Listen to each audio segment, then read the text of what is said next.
السلام عليكم ورحمة الله وبركاته. جماعة صحبتون السلامي من كتابتكم جوجتان وانيجو أحميزو إذن صلابتي عاو محاني وادي معايا عاو محاني وضاه qof oo xiriir jecel niga dhaxay ama xasaabe haduu ka dalbado meesha ka taaba lahay oo ka dalbado intuu yeelay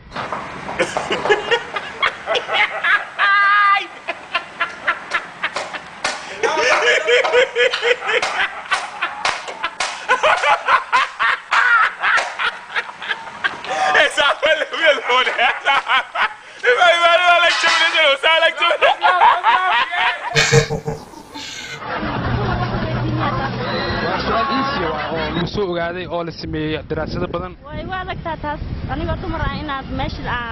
aan jeclay inaan sheeg aaday waalagtaa oo maxaa sabaynay bila sabab la'aan qof oo xasaabniga dhixi waayo oo ka dalbado inuu meel ka taabto okay dabcan waa isku daya inaan sheeg markaas waxaan jeclahay inuu iga taabto naaska ibtiisa haye maxaan caadi waa kan iyo kii weslii simwa magaras markaas xabay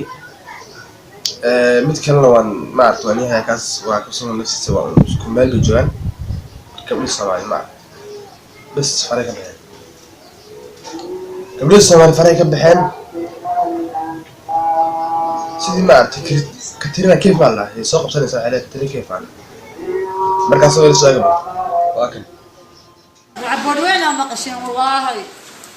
معاك تقانا قبل كرجل الناس منو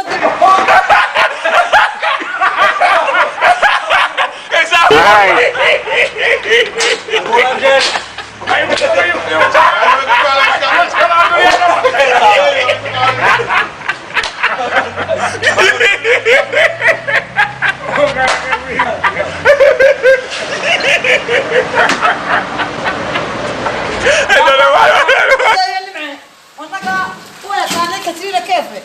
أيوه قبل كل رقم مان يا مان marka waa dawatay maan dawasho ka booteen marka wixii ma aragtay maxaa fikradiina